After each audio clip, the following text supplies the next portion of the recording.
morning, buenos dias, bonjour, sin chao, ni hao. What's up? It's me, Mr. Jordan. Today we're going to be talking about The Handmaid's Tale, chapter 21. So we'll start with a brief recap and summary. Then we'll get into some deeper analysis and do a close line-by-line reading. And we'll finish with some vocabulary words from this chapter, as well as the context and definition of those words. So without further ado, let's jump right in and get started with the brief recap and summary. In chapter 21, our narrator Offred is already at the birth where Offwarren, otherwise known as Janine, is actually giving birth to a baby. So a group of handmaids sits around and they're chanting, breathe, breathe, breathe, push, push, push. And as they're chanting and encouraging Janine to give birth, they're also recalling the scenes earlier where they shamed Janine at the Leah and Rachel Center, otherwise known as the Red Center for Re-Education. A little bit later on in the chapter, Offred recalls her prior life before Gilead in America when she was at the hospital giving birth to her own daughter, her lover, Luke. And so there's a sort of tender moment where she's reflecting on the past and how it was when there was a hospital and doctors and more of a normal life, as opposed to this sort of return to biblical times that's happening now, where there's no doctors allowed at Janine's birth and she's in intense physical pain. And she's screaming and grunting and shouting and getting up and walking around in circles. And the handmaids are also using this time to gossip and chat with each other about people they're looking for, possibilities. Because this is one of those rare moments when there's no men in the room, so there's no one to watch them, and they're able to get away with a little bit. Finally, they share a grape drink. So I think this is a reference to Jonestown and sort of drinking the Kool-Aid. At the end of this chapter, Janine gives birth to a healthy baby, and they give the girl the name Angela. Let's get into some deeper analysis here and talk about the line-by-line reading. Fred tells us, breathe, breathe, we chant. As we've been taught, hold, hold, expel, expel, expel. So again, it's really recalling this imagery of the group think and the sort of brainwashing that happened at the Rachel and Leah Center, or the Red Center, where the ideas were forced into their minds by this sort of chanted, thoughtless repetition of an idea. Before they get into gossiping and talking about sort of secrets or whispers, or again, this idea of a grapevine, there's a literal grape drink.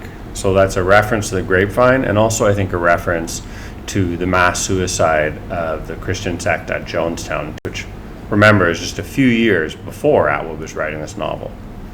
So Fred tells us, quote, a Martha arrives with the tray, a jug of fruit juice, the kind you make from powder, grape it looks like, and a stack of paper cups. She sets it on the rug in front of the chanting women. Of Glenn, not missing a beat, pours, and the paper cups pass down the line. I receive a cup, lean to the side to pass it, and the woman next to me says low in my ear, are you looking for anyone? So there's this real feeling of ominous suspicion, and also that there's kind of a subtext or a subterranean world. So again, we're getting hints at this possible resistance or grapevine, or not the Underground Railroad, but another version of that, right? Instead of slaves being snuck along to the north and escaping in Canada, here it's going to be the survivors of Gilead and women snuck north towards Canada. We're also told literally that the grape juice has been spiked, presumably with alcohol, not with like cyanide or something that would kill them. But it says, someone has pinched a bottle from downstairs. It won't be the first time at such a gathering, but they'll turn a blind eye. We too need our orgies. So bringing up this idea of a blind eye, again, it references the eye in the sky, the big brother eye that's watching them from Gilead. But this idea of orgies too, it gets back to a sort of Dionysian or Pan wine drinking worship, right? So she's kind of recalling these moments of hedonism and pure luscious consumption before everything was controlled, right? Before the totalitarian state had warped their minds and controlled them, people were able to imbibe drinks and to party and sort of let loose. And so this birth echo of that, or a whisper, right?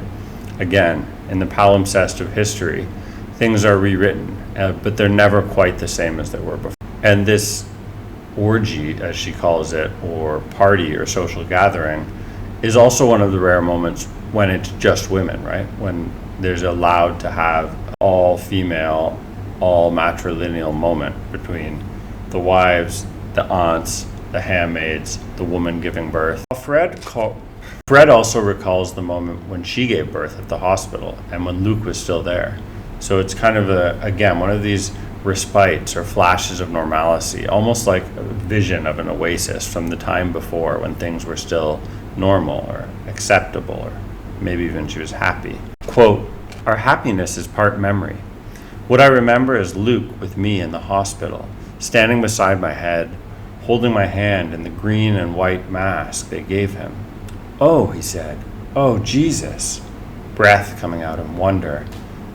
That night he couldn't go to sleep at all. He said he was so high." So this again recalls this drinking or Dionysian orgiastic kind of party, right? The moment of a birth is a moment of euphoria. And even in Gilead, it's a moment when the task is being accomplished. Ultimately, the thing that they're all tasked with, that they're all given and assigned a role to do, is to create a baby, to make a baby. So even though Offred herself is not giving birth, she's a part of this group that's collectively succeeding. And that feels good. It gives them this rush, this high that, really goes all the way back to organic, biological, deepest fundamental needs of recreation and evolution. I'll give you a little quote. "We stand between Janine and the bed, so she won't have to see this. Someone gives her a drink of grape juice. I hope there's wine in it. She's still having the pains for the afterbirth. She's crying helplessly, burnt out, miserable in tears. Nevertheless, we are jubilant. It's a victory for all of us. We've done it." So you can really see this collective feeling, right? The collective matronhood or maternal feeling in the room. We're even told of Janine after the birth, "She'll never be sent to the colonies. She'll never be declared unwoman. That is her reward." As is so often the case in this book, Offred's highs or pinnacles, as soon as she hits that zenith, immediately there's a drop off, right? And she falls off the precipice and bottoms out at the nadir of her own personal experience. We ache.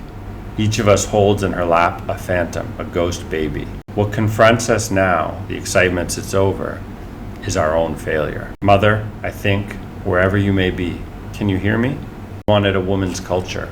Well, now there is one. It isn't what you meant, but it exists. Be thankful for small mercies. Atwood really has this way of, it's not quite a cliffhanger, but it's like a chilling sort of last moment. Do a little bit of vocabulary now. Contraction. A contraction is literally when something gets smaller. Rather than expanding, it's contracting, it's shrinking. And then in birth, contractions means the muscles and the birthing walls of the womb are contracting, they're squeezing tight. There's also this idea that a contraction means to draw together. So the group of women are being drawn together, right? They're contracted together by this mutual understanding that a baby's being born, and this is a momentous event. Husky. So husky's not just a dog. It can also mean a low-pitched, slightly hoarse sound, almost like a big, strong person, someone who's husky. They're thick. Or it can be husks, like the husk of a corn, so the little hair and fray at the edge of corn. Eccentric behavior is behavior that's a little bit outside of the norm. It's otherworldly, it's off-centered or off-kilt. Something as a planet is called a wanderer, right? The planets are wanderers, and it's because the way they circle is eccentric, right? They're ellipses, so their orbit is an eccentric orbit. It means it's out of center or off center. Erroneous. Erroneous means wrong or incorrect, but also, just like eccentric, it means to stray or to go off course, from the Latin erronea. So I think there's this idea Atwood's building up in the language of this chapter of veering away from the correct course. Maybe that of Warren giving birth is the correct course, but what Offred's going to do is she's going to veer away from that. She's going to make a left turn, and hopefully the story will get very dramatic and interesting soon. Thanks so much for watching. If you like the video, I hope you like it. If you have any questions, thoughts, concerns, drop them below in the comments, please and thank you. I'd love to hear from you always. And thanks so much for watching. Come back for chapter 22 of The Handmaid's Tale.